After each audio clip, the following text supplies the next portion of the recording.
All right, y'all. Welcome back to Sal Sips.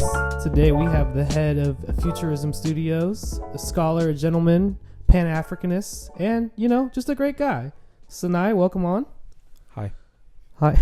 We're going to start just like that, huh? Thanks for having me. First, non-alcoholic request of the pod, even though we still do have alcohol. What kind of tea are we sipping on here, sir? It's Fletcher. It's green tea from China that I got in Senegal. It's really popular there. I didn't brew it as well as they're supposed to. I'm still getting the recipe down, but close second. Close second. Let's try it. Oh my God, that's strong. Cheers me real quick. Jesus Christ, that's strong actually. Yeah, I'm not trying to be cracked out at 2 a.m. tonight, so talk about Senegal. Why were you there? Honestly, this last time I was there mostly for fun. For fun? Which is nice because I'm usually there working, and I did work. It was fun, but it wasn't unprofessional fun. I was working on doing a capsule with another designer there, looking at land and doing some documentation stuff with the organization we work with there called RBS Crew they've got like a graffiti school where they teach graffiti, pan-africanist thought, and just brotherhood in Islam at this school in Senegal. Are you Muslim? I'm not Muslim, no. Okay. But I did a whole lot of Muslim shit there, and it was great. Really? Yeah. Like what? Going to the mosque. I went to the mosque a lot. I spent a good amount of time with this group of Sufis called the Baifal when I was there, and did some chanting and some visits, and it was really nice. Was that and cool? I was also there during Ramadan, and I'd heard about how Senegal was during Ramadan, but I'd never been there during Ramadan. Every time I go, it's usually a couple months before. So it was really beautiful to see folks, just like Senegalese people are already always in prayer, but during Ramadan, it's so turned up, but in a really beautiful, beautiful way. And being there for Eid, I extended my trip a couple days so I could stay for Eid. Eid was gorgeous. Everybody was in their Sunday's best. This is already a very well-dressed group of people, but it was amazing. Even the little boys that beg were all dressed up. It was really sweet. What was the general style over there during that time?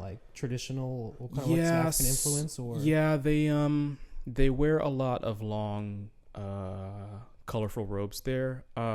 Not a lot of folks do the super colorful pattern stuff. It's a lot of solid colors and pastels there, but you will see the kind of more, I don't want to say traditional, but what you'd imagine as West African motifs. And then they also have this kind of patchwork thing that's very specific to that region that comes from that Sufi order, where they've got a whole bunch of little small swatches of patterned fabric that make this big, crazy pattern. Does that inspire you as a designer? Do you look into certain kinds of fabrics? And I guess my question for you would be what do you enjoy playing with when it comes to that sort of cloth or material? Yeah, what's funny is that when I started designing, I was not a fabrics oriented person. When I was in design school, they'd send me to the fabric store to buy stuff for my collection, and I would just be lost in there. I wouldn't know what to get. But as I've grown as a designer, I've learned to appreciate materials and patterns. And just being in Senegal is creatively inspiring already because those people are just so forward thinking. And I feel at home there. And so the kind of stress that keeps me away from my creative spirit is silenced so that I can connect better to what you would call the source or my own creative energy and God, Right. What else influences you in your source? What do you take inspiration from? I'm sourced, by the earth, by my ancestors, by nature, and kind of held through my community. And there's I look at books and movies and stuff like that too, but honestly, none of that tangible stuff really matters in the long run, because you can look at as many Pinterest boards and Instagram posts as you want, but there's no comparing that to, you know, God and your ancestors. So. Right. And I think that's for as little as I've known you, you know, I think lineage and family seems to be very heavy present in your spirit and in your daily life. You know, I went to your show a few months ago, and your mother came and presented and introduced you, and I think that was very beautiful. I kind of want you to speak on your family and like how much they've influenced you and why you feel so present with them in your work. Yeah, of course. I mean, we're literally nothing without our ancestors and the people that make us. And there's no separation between the two. And so we can't start or do anything without honoring them, because it's just backwards. It doesn't make any sense. It's foolish to do so. And so we open all exhibitions, ceremonies, shows, projects with a honoring of the ancestors, usually through libation, where you pour out some water and you call out some names and add your life force through Ashe into that process as well. And so when my mom opened my show, she did that. She pours a great libation. She even goes out pouring libations for other people. Like people will call her to be like, "Oh, can you come pour a libation at my conference?" And she'll do it. And so that's important. And then also like my natal family, like my grandparents and their parents are really important to the ethos of futurism. Like, why I do all the things that I do. I mean, my grandparents were in the Black Panther Party, and they're the whole reason that I make any of the things that are related to that, because that is what I come from. Mm-hmm. And their story is the most, I don't know if I should say most important, but I'm definitely going to say the first story that I have to tell. And maybe the most important story that I have to tell is yet to be told. Mm-hmm. But that's definitely like where I had to start. And I'm moving through that, and we'll continue to expand as time goes. Can you speak on what your grandparents did in the Black Panther Party, how they were active, what were basically their roles in the party during that time? Yeah, my father's parents, Ducho and Carol, mm-hmm. They served in the San Francisco and Oakland chapters of the Black Panther Party. My grandfather did a good chunk of the photography for the party, took pictures for the newspaper, oh, wow. Which was one of the primary mobilizing units for the party as they, sent their propaganda around the country. And he also taught political education. Where at? I think in the cadres, and for a little bit of time at the community school as well, if I'm not mistaken. What was the newspaper called? Damn, that is so embarrassing. If you don't know, it's called the okay. Black Panther. It's called the Black Panther? Yeah. Okay, that's great. And the only reason why I got it confused is because there is a paper that came out later called The Commemorator, mm-hmm. that looks like the Black Panther newspaper. And it's the paper that I would read as a child that was more about alumni stuff and commemorating the party. But the Panther newspaper was called the Black Panther. Did they know Huey Newton at all, or were they? Yeah, definitely. It's not in here. My grandfather took a bunch of really cool portraits of Huey. Awesome. And my grandmother worked on the Free Huey campaigns when he was incarcerated. She was sent around the country to speak and raise money for his campaign and the legal fees and things like that. And so they definitely put their work in, rank and file, and definitely not far from Huey at all.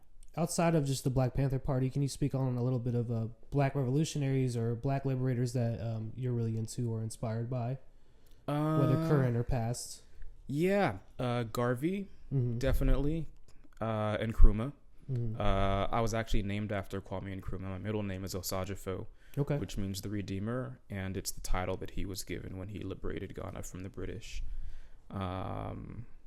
Which was like, thanks, parents, like no pressure,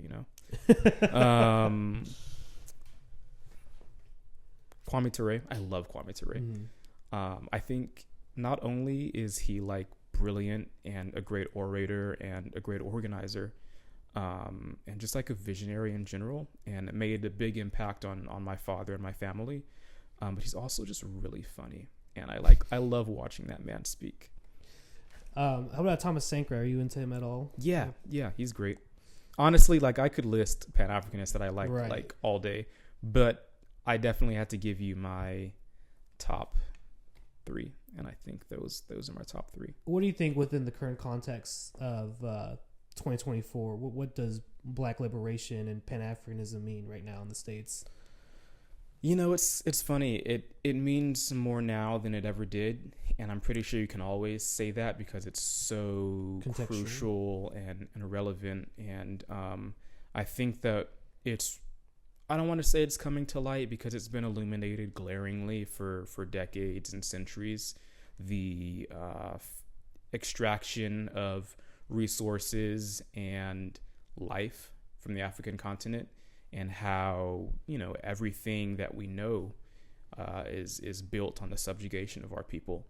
And, you know, we're so brilliant and wealthy, spiritually wealthy, physically wealthy, in all ways, underneath the boot, you know. And so, you know, we're at a time now where it's bubbling. It's hard to say that it looks promising because it's looked promising in the past. And granted, I know that the empire will fall. Whether or not it happens in my lifetime or not is, yet to be seen. But God willing, you know, through the work that we are doing, such things will transpire. And but I don't know. It's looking bad for France, and that makes me really, really happy. Yeah. So New Caledonia, is that the island? I believe that's yep. trying to, and Mali too. I believe. Mali, yeah. Burkina Faso. Definitely Ibrahim. Shout out to Ibrahim. Mm-hmm. I think he's the second youngest world leader. And honestly, you know, cautiously, even Senegal, because they just elected that guy that they tried to throw in jail. Well, they didn't elect the guy; they elected his homie, and then his homie brought out the guy that they threw in jail, which is interesting, fantastic. And so, you know, I think the tide of progressive Pan-African politics on the continent is turning. People are really, really done with the subjugation with the French, and not to say that they were happy about it before. No. But it takes a special kind of mobilization, special kind of organization to make those changes concrete. And I think that we are in a space now where, we're starting to see some of those things materialize in a way that in my lifetime I hadn't before. Yeah, I think an important thing is that, you know, within their nationalities or their country or state, whatever you want to say, I think it's been properly mobilized, or is being properly mobilized today. I think there's a lot of leaders that are just sick of, you know, the oppression and trying to find a better word to say, but for lack of a better term, it's just, I think there's more hope than there's ever been, in a way, which I think is beautiful. To bring it back to you, though, do you see Pan-Africanism and your beliefs and liberation and stuff through fashion? Do you use that as a language almost, like when it comes to design? Oh, absolutely.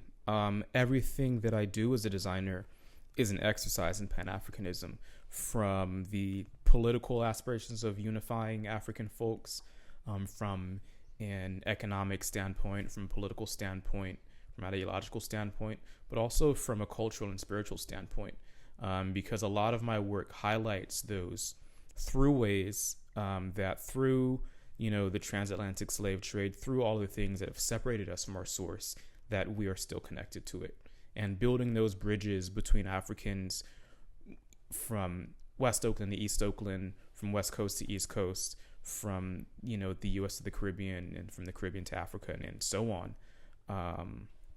making those groups and those ideas and those aesthetics one. And so there's a lot in my work that speaks to that. Well, that was very well said. As far as like ethically sourcing materials go for you, after saying all that, how do you go by finding your materials, and who do you go for manufacturing and such? From a material standpoint, honestly, my approach is pretty simple. I use what's available to me. And so there's a distributor I've been working with that actually used to be across the hall from me. Oh, wow. And now they are in San Leandro. I get most of my t-shirts and stuff from them. They say that their stuff is sweatshop free. I say that it's sweatshop free to help me sleep at night. But if I'm being completely honest, like when living under capitalism, exploitation is at every corner. And even when workers are paid quote unquote livable wages, it's like, what does that really mean? You know? Yeah. And so, I try my best with that. But you know, you can only go so far. Yeah. I mean, internally though, I can control, you know, my workers are happy, right. You know, and so am I, as best as I can be anyway. And so, yeah.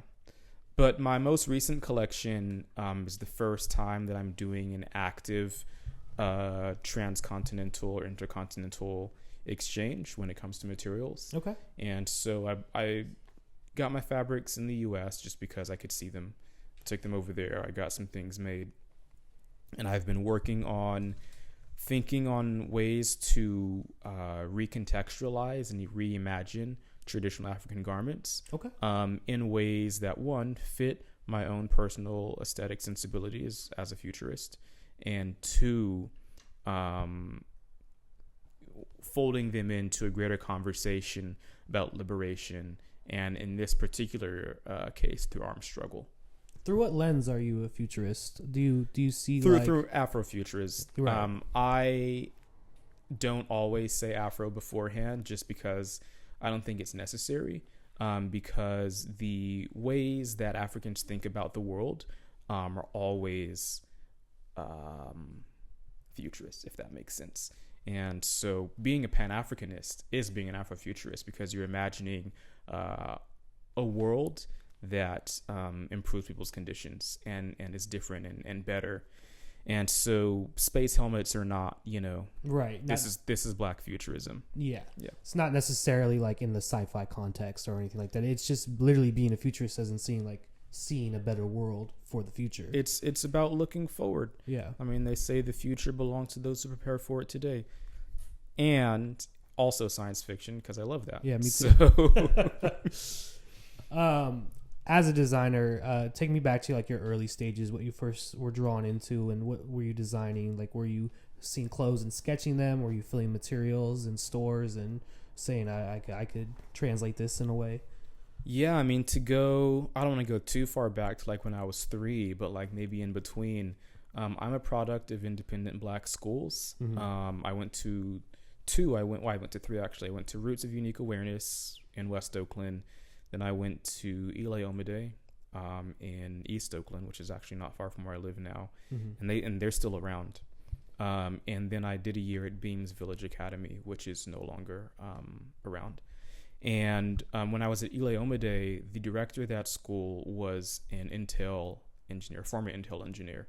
And he had this experiment where he was like, what if I taught my college computer technology course to middle school students at this independent Black school?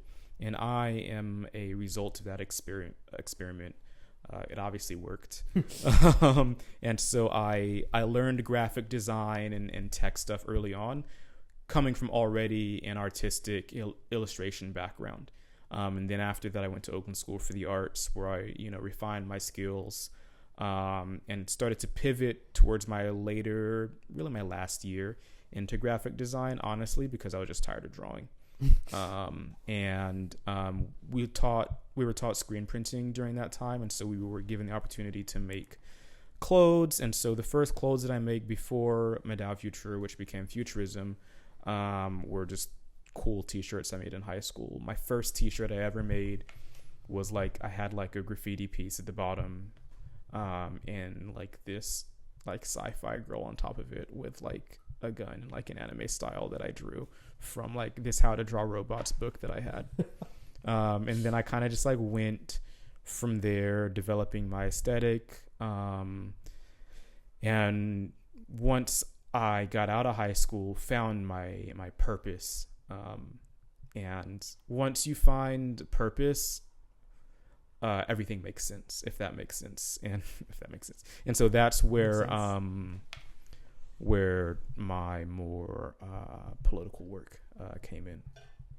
Oh. And that's when I started my brand, was the October after graduating high school. I was working at an architecture firm, and on my downtime, which I actually had a pretty good amount of, I just started making designs. And in the year after that is when I dropped my first t-shirts, which was the Motherboard t-shirt, and then the Oakland 1966 collection that following October. Speak more about your design process. What's your day-to-day like? How do you sit down and draft something on the computer, or do you more go like real life experience and look at clothes, get inspiration, grab some fabric maybe, and well, you tell me. Yeah, my design process changes.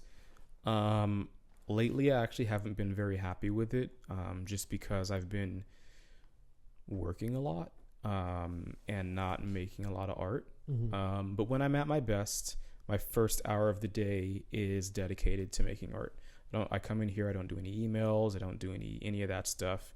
I work on whatever I want, even if it's like music or something like that, like something that some stuff that people may see, some stuff people will never see, a painting, what have you, just to get my wheels turning and to reward myself. Because if I've started my day on a creative space, I'm like on a high for the rest of the day. I'm good. There's nothing else that I need. And so I don't have to spend my day in this like uncomfortable, deep yearning for meaning, because I've already given it to myself at the beginning. And so that's how I like to work. I don't often. And so, sometimes I will see something, it'll be like, I jot it down on a note, like for example, one of the pieces in the upcoming collection is like a tactical rendition of an agbada or a bubu, which is like this big flowy, West African garment. And I literally wrote down those words, and then I just imagined what that would mean. I drew some sketches, I got some fabric, I tried some different things, and then we're iterating on what those projects look like through sewing samples, through sketches, through even just like saving a photo of a different garment and be like, oh, I want it to be finished like this, or I want these kind of seams or these kind of pockets. And then my assistant, she's really good at sewing and pattern making, and so I'll just be like, hey, this is what I want, make it happen, please. And it'll happen, and then we'll adjust and go from there. I'm really trying to get myself out of working in an office and into working in a studio. Yeah, but it's challenging. What does that look like for you? I don't know, man. I feel like the primary function of this room is like emails. Right. And I need the primary function of this room to be art. But I will say I did recently build a lab at Kingmakers of Oakland. I just built a fashion program for them. Oh, wow. In like 3-ish weeks, I'm going to start teaching students pretty much everything that I know about design, so I can raise the next generation of Black designers. And so I've been, through building that space, through getting used to the equipment, have been experimenting a lot, and like now have the means to, instead of sending something off to a print shop, I can just be like, oh, well, if I only want 3 t-shirts, nobody's going to tell me no, because it's me. So I can't tell myself no, so I'll do it. And so my wheels are, they're back turning in a new way, which is nice.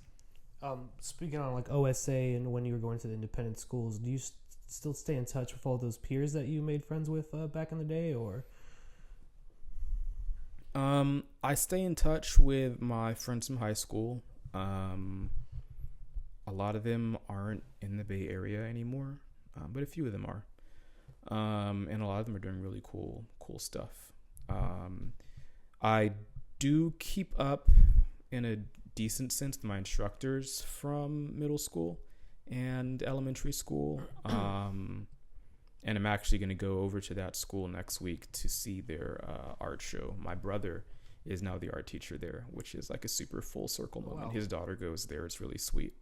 But yeah, there's a connection, but not like crazy. Mm-hmm. Yeah. I see there's a keyboard in here. You mentioned music earlier. What kind of music do you like to make?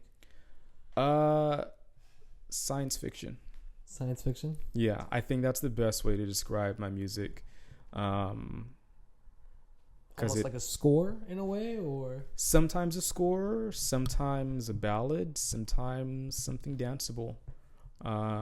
It ranges. I like so many different kinds of music, like it's insane, and so it's actually been challenging for me to figure out what kind of music I want to make, because I was like, well, what kind of music do you like? And I was like, that's too long of a question. I make everything.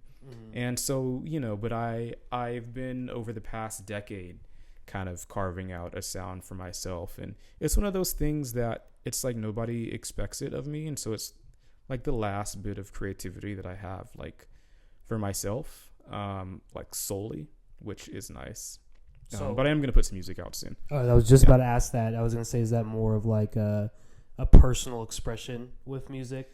Yeah, but it's so funny. It's not like emotional, you know, like for so many people, like their art's an outlet to like express how they feel about things. And like my art is like me to express that I have ideas and that I want to make cool stuff that I want to listen to, or expressing ideas that I feel like need to be shared for the sake of like our collective growth.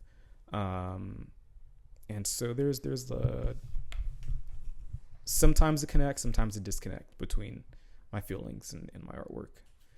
But you guys will definitely be getting like DJ sets from me before like an EP drops. Yeah. Unhinged DJ sets, by the way. Please. Because your mixes be so crazy. You gotta say it now. Now you gotta tell me. But he'll mix like Blow the Whistle and like the Shrek theme song and be like, this shit is banging. Or worse, it'll be like a fucking Ocha Ifa like ballad with like Future's beat in the background. I would never do that. It's just very random, but it's so good. And then you put it on your close friends at like 2 a.m. and then we just all get to enjoy it. Yeah, I've got this. I really want to hear it now. I've got this series on Instagram on my stories. I call it Attention Deficit because I will come in. I've got so much work to do, 20 million emails. I will stop right in the middle of it because I'll get like a little itch. And I'll open Serato and I'll do like the most like ridiculous like mashup you ever heard, put it on my story, and that's where they live. Saved on your phone to play in the mic? They're all in my highlights. Please play one in the mic just so we can hear this. Okay. You got it now. I'm gonna take a sip while you do this. All right, I can do that.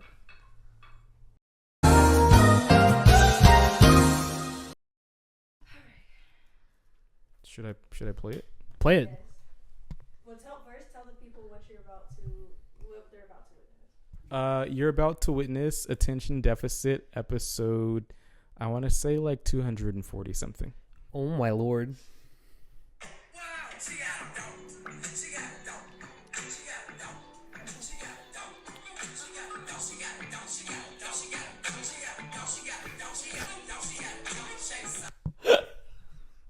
That was it? That was recorded. How late do you stay up? You know what? That one was only at 7 p.m. But some of them are at like 3, 4 in the morning. I'm trying to be a good sleeper. I used to like stay here really, really late. And now you will not see me in this building past like 10 o'clock. Yo, how much caffeine do you intake every day? Some days I don't drink coffee. Okay. But some days I drink a lot of coffee. How much? Never past the legal limit. The legal limit? There's not a legal limit. There's a death limit. There is an FDA recommended limit. I don't remember what it is, but I just know. 300, right? I think it's like. Because certain coffee shops won't serve you past a certain milligrams. If you ask for like a 5-shot thing, they can't serve you. Oh wow, that's crazy. It's like drugs. Well, it is a drug. It is a drug. Caffeine's the most abused drug in the world. We've got to cut you off. It's time to go home. Close the laptop, miss.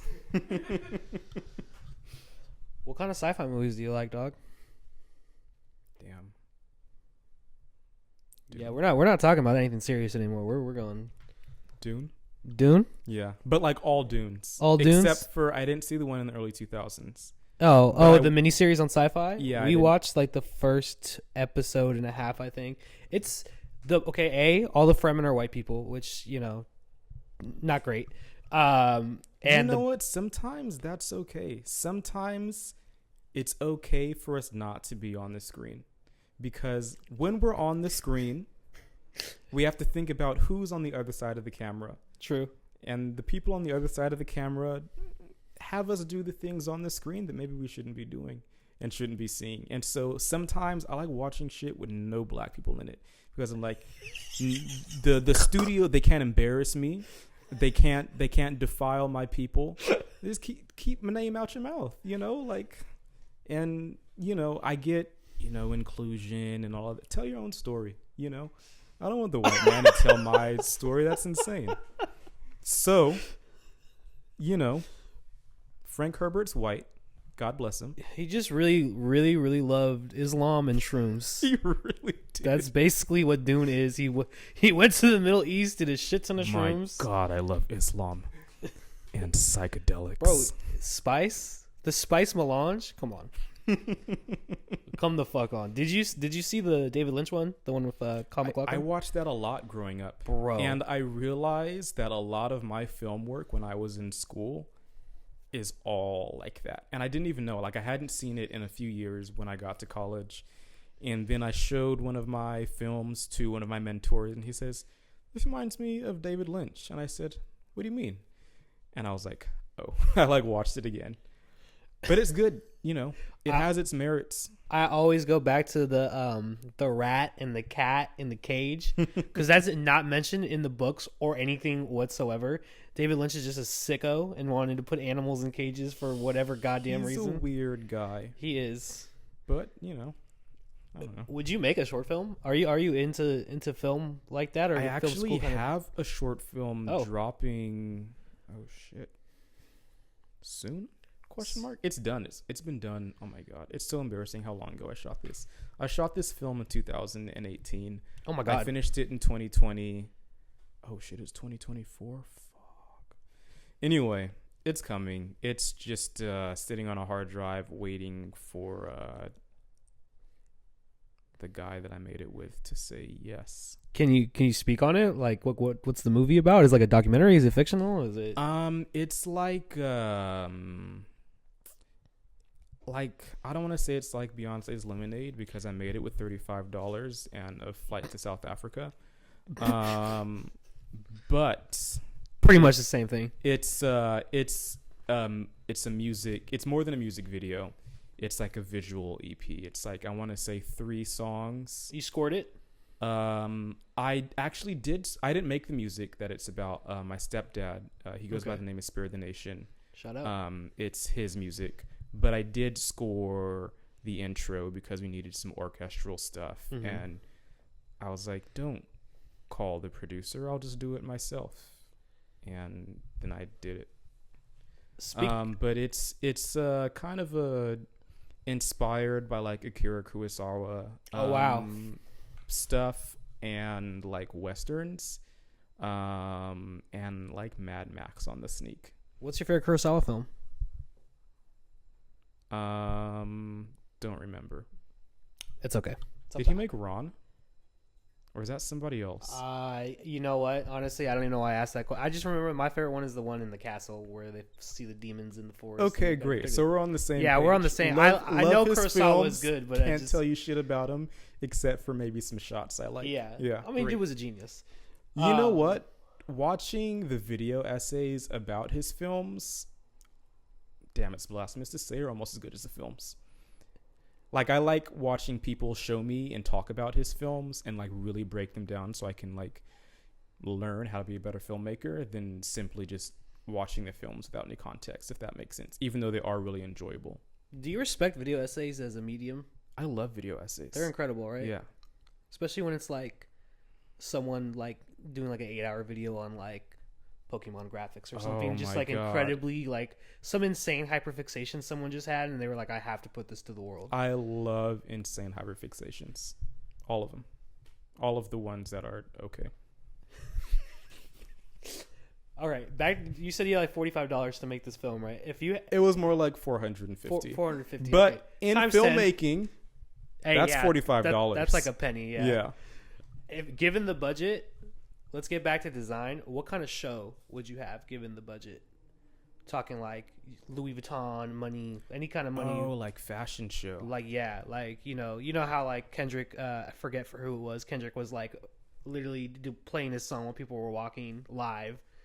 You know, like if you had all the money, all the access to all the power in the world, what kind of show would you throw? I've always had this dream of like doing like a very Bond villain style fashion show on like a shipping barge where all the guests have to like helicopter in, and yeah, and there's like industrial music being made from physical things. And I feel like if I keep talking about it, somebody's going to watch this and they're going to have more money than me and they're going to do it. So I'm going to stop. Okay, no, fair But enough. I do want to do it. Mark my words. The words are marked. It's happening. What's your favorite thing about throwing a show? You know, throwing the like showing the work is just as, if not more important to me than the work itself. Okay. Like sometimes I will plan a collection with the show in mind, because I'm a director more than I'm a designer. And I love designing clothes. I love getting into the nitty gritty, but I also love pulling out and looking at everything all together. Mm-hmm. And just like as its own like package, if that makes sense. And so I feel like I work really well like with larger teams that can like really get into the nitty gritty and make sure that things work cohesively. And obviously, like, you know, the way that I like to work is really expensive, but I also do like to work kind of the punk way as well. Right. Like, for example, I do 95, I'm going to say, % of the photography for my brand. Mm-hmm. And I have like professional like photo and video lights. I hate using them. I literally use this like big $15 halogen work lamp from Home Depot on the cart, hooked up to like a battery, and I just roll it around to wherever I need to go. And that's how I get my really warm you know, light on the skin and that drama with the shadows and stuff like that. And sometimes like when you find seemingly like, I don't know, backwards way of working, it's just, you got to stick with it if it's yours, because you can really do some good stuff that way. How important is inclusivity in your work and in your shows to you? It's pretty important. I mean, all of the models that I've worked with have been Black up until my last show, where I had other people of color in it. I was about to define them, but that's like weird. I'm like, you know, specifically, I meant body shapes and a Mexican. Yeah. Oh, okay, yeah, that's important too. Yeah. Yeah. Yeah, I don't believe in not, I don't know, body inclusivity, like it, I don't really think about it, because it's like it comes naturally, you know, like if you know people of different sizes, you want to work with people of different sizes, you accommodate them. All of these other brands, they'll only make clothes in certain sizes, they'll charge you extra for big sizes. I don't believe in any of that shit. It's stupid, because some people are big and some people are small, and it's really that simple. Yeah, people make such a big deal out of it because people don't honor it, but like, I don't know, just fucking honor it. Yeah. What can we expect the next collection? Honestly, I have no clue. I need to finish reading this book before I finish the collection. Otherwise, Kwame Nkrumah will rise out of the ground and slap me across the face. And because it's based in his work and his writing and in the Handbook of Revolutionary Warfare. And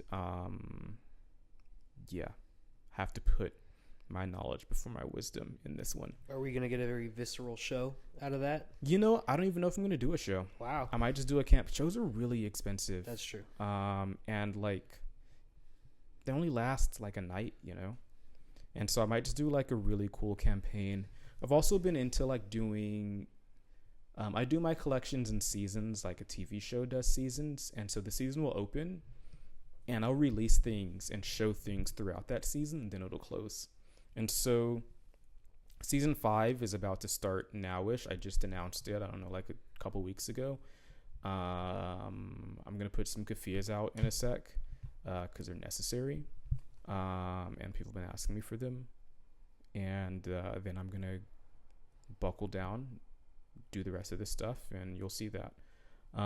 Season 4 does have one delivery left. I feel weird overlapping them, but like, I'm on God's time, so that's just the way it's gonna happen. Yeah, but I will be putting out a good amount of stuff throughout this year, because I can't leave the streets dry. Otherwise, they'll be doused in someone else's.